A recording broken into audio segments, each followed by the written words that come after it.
In this second episode, I'm going to be covering the 2D design part of the animation, but in this episode, I'm going really in depth of how I go about layering and especially the hand design too, which is a little bit more technical.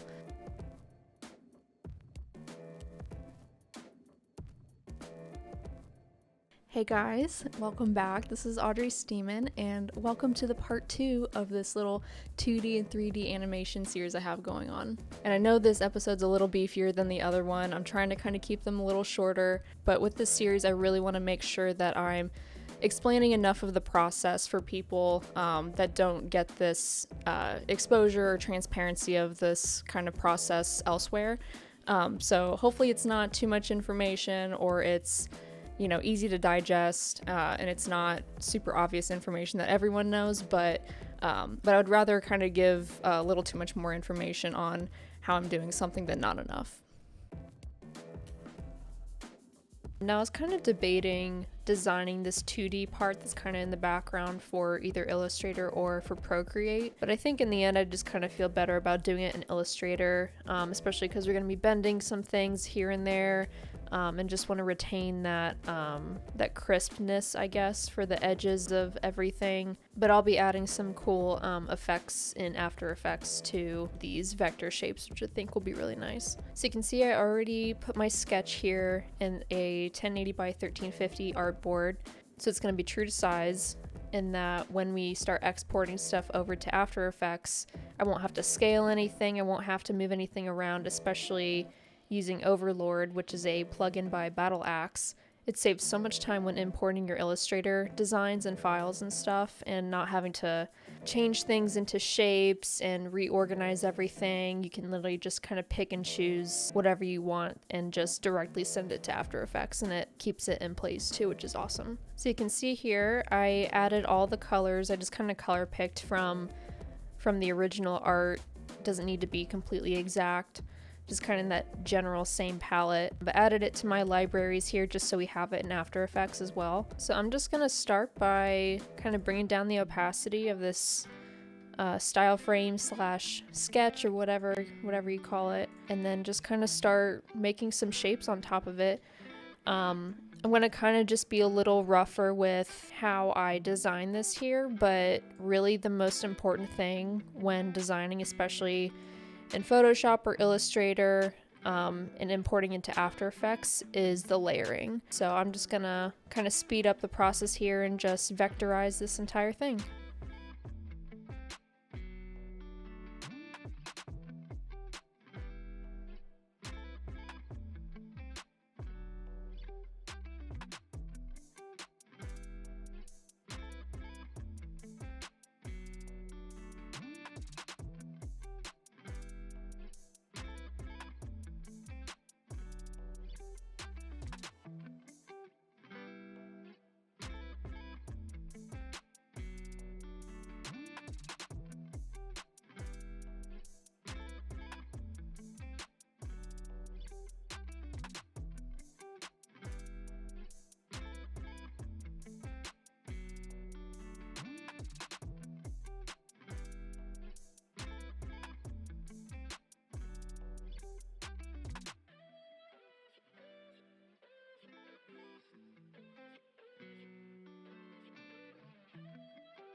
Now for this next part, I'm going to be designing the hand, and this is going to be a little bit more of a technical, want to pay a little more attention to how this is designed because the hand will be animated like a hand, so we have to keep in mind the joints and just finger lengths and rounded joints and all that stuff. So I have this off to the side from the main design going on here, and then I'll just I'll drop it in into the After Effects file once that's designed and everything else is kind of like ready and organized. So the first thing I'm going to do, I'm actually going to start with creating the wrist joint here, just to kind of get a sense of the base, like width, I guess, for the joint, so that everything else can kind of stem off of that. I'm just going to keep that a stroke so I can kind of see everything else.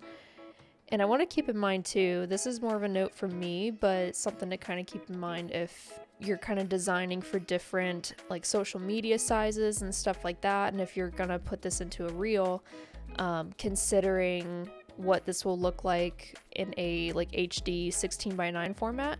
So if I wanted to do that, I kind of want to consider what it'll look like to have kind of a forearm attached to this too, not just a hand, if I want to kind of recomposition or recompose this design here. So that's just something to keep in mind, but right now I'm just going to probably stick with the hand and then maybe a little bit of the forearm just to have a little bit of extra design to work with. So now I'm going to kind of start trying to develop the palm / wrist here. And I'm going to start with this like very middle vertex point of this circle, which is like our wrist.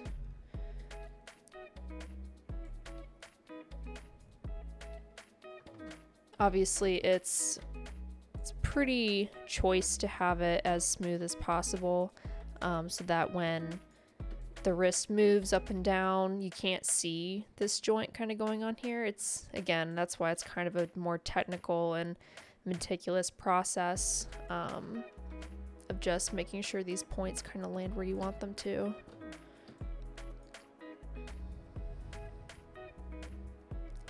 I'm going to kind of ignore the thumb here because it's going to be its own set of joints and everything.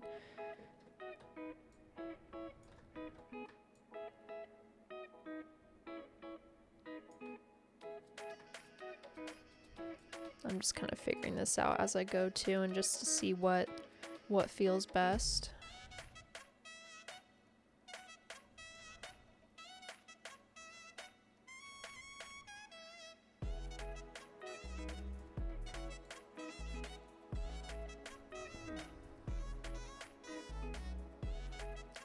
Now here I'm trying to match up this point and this line along the tangent of this circle here.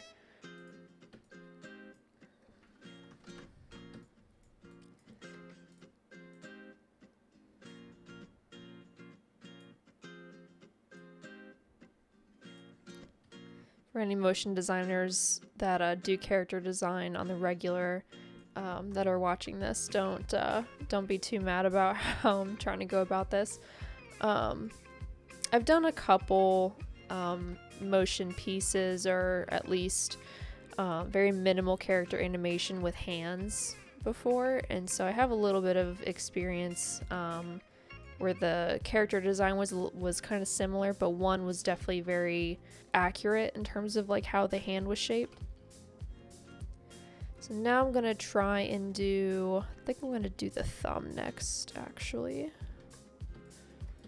So again, kind of create that base joint that kind of sets the width, and if you look at your hand, the thumb definitely has like a very large base joint. And you kind of have to imagine what the rest of the thumb here is going to look like. I kind of didn't really set myself up to see the full hand here because I just wanted to focus on the design.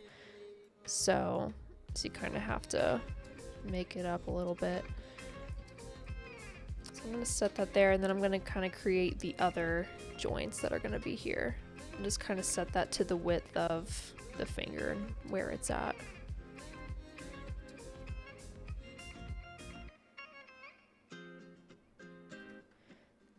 And I think there's one closer to the base joint here.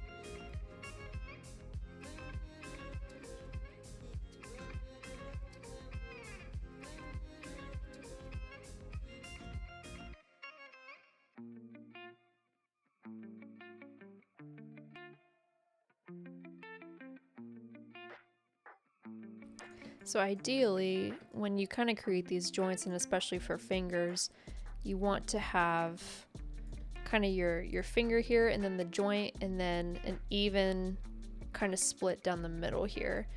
I'm sure there's animators out there that can kind of explain this a lot better than I can, but if you were to kind of imagine, for example, if you were to put your anchor point, which you'd want to put your anchor points in the middle of these joints, and if you rotate it around, it'll take that finger or that part of the finger with you, or with that rotation. So again, just something to kind of keep in mind.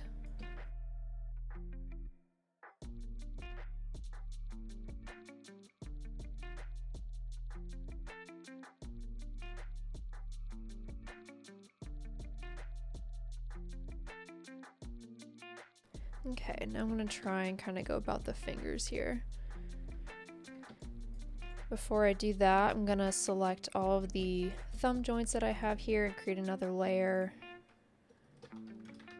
called thumb, and just keep those there and lock that so I don't accidentally mess with those.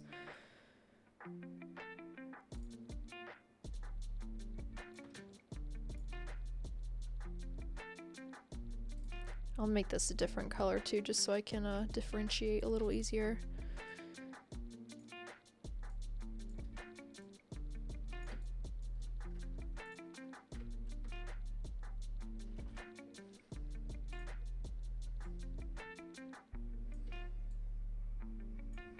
So again, I'm going to make this joint roughly the same width as the finger.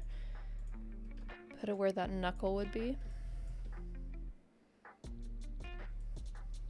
So then for that third joint, I'm going to kind of copy and paste this, do the same thing.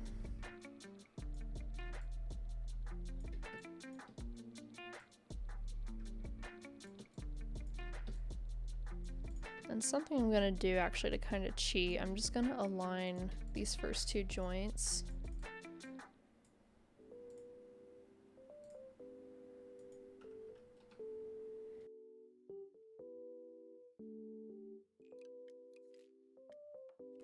So I'm actually going to bring this knuckle back down to where it was, and with that grouped, I'm just going to rotate it back.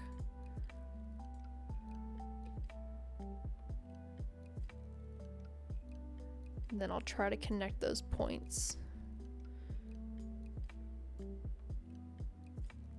There we go.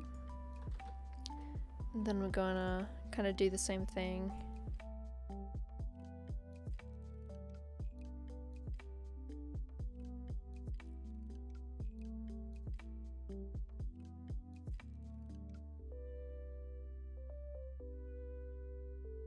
And I think especially with animating anatomy and having it a very stylized bit of your character, I think you can kind of take some artistic liberties there.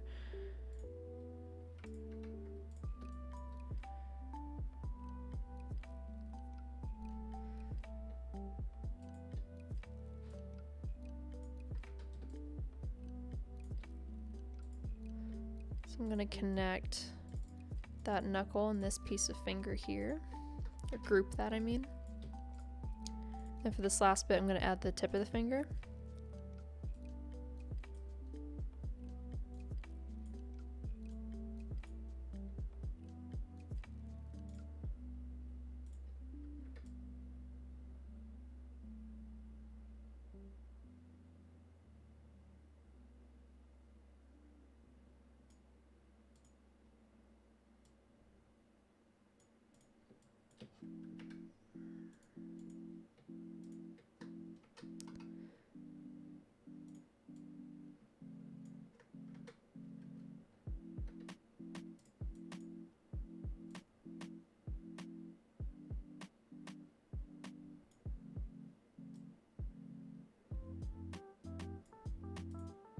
You might have to adjust some of these kind of endpoints here just to try and keep that intersection line in the circle or the joint as centered as possible.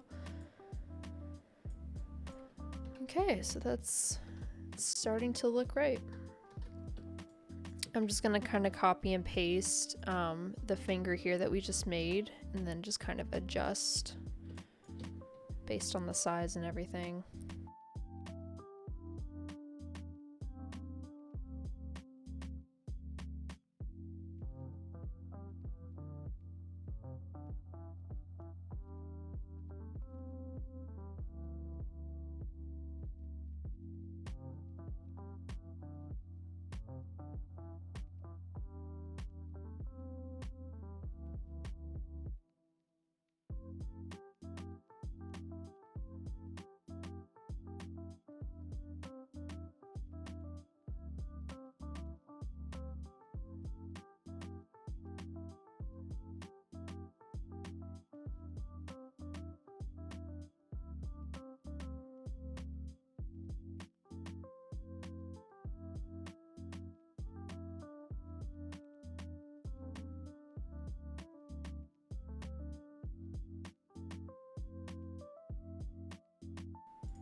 And I think too, one of the biggest goals, especially when designing hands, is to kind of have those intersections and joints as smooth as possible.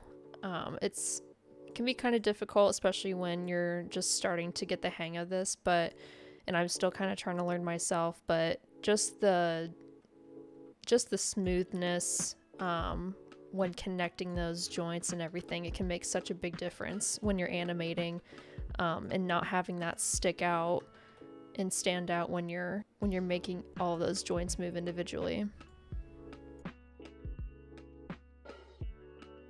So now I'm going to go ahead and add each of the portions of each finger to their own layer. So I'm going to have to redo the thumb here and kind of put it on their own 3 like sub layers. You definitely want to do this if you're manually importing your Illustrator file into After Effects. Even though I'm using Overlord, I still want to have all the naming conventions on those layers when I put them in and pre-comp them together and everything, so I won't have to do that in After Effects. I can just kind of pre-do that here. So I'm just going to do that here real quick.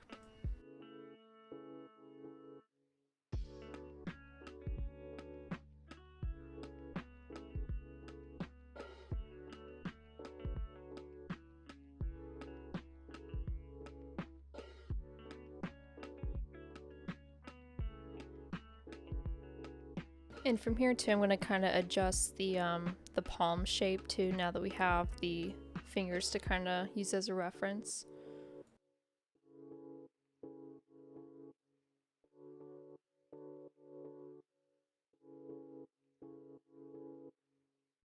And again, luckily I can kind of just come back into Illustrator and re-import any adjustments or changes I want to make to the anatomy of the hand and just put it back into After Effects, and should just keep working. So let's kind of fill these skeleton shapes here and see what it looks like when it's filled.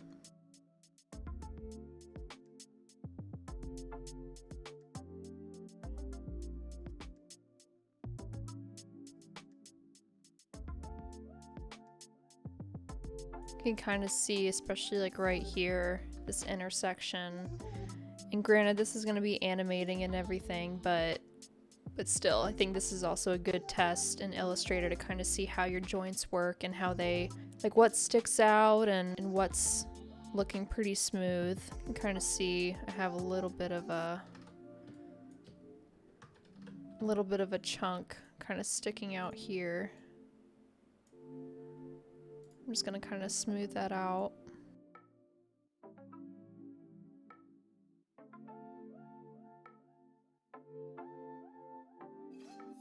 In outline mode, you can kind of just get a quick skeleton look at everything again too.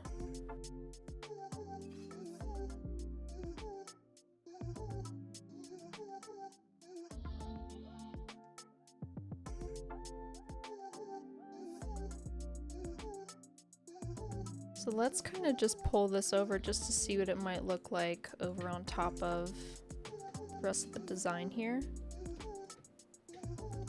And it's really cool to see like the skeleton and like the outlines of everything, and yeah, I think this is starting to kind of come together.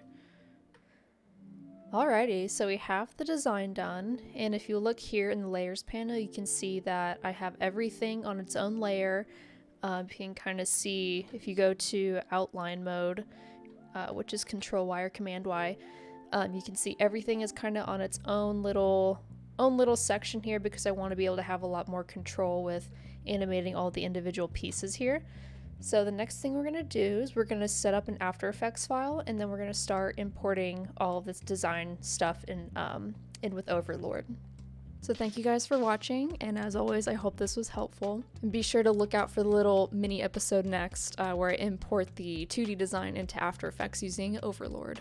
And I want to say too, with any of these videos that I'm doing, I'm kind of going into a new territory with animating and designing for me. I'm still kind of learning as I go with After Effects and Cinema 4D and all that stuff. So if there's any motion designers or whoever out there that know a better way to do something, a better method, a better process, I'm all ears. Feel free to leave that in the comments. I'm always wanting to learn how to do things better, and I'm sure everyone watching these videos want to do the same. Thanks again for watching, and I will see you next time.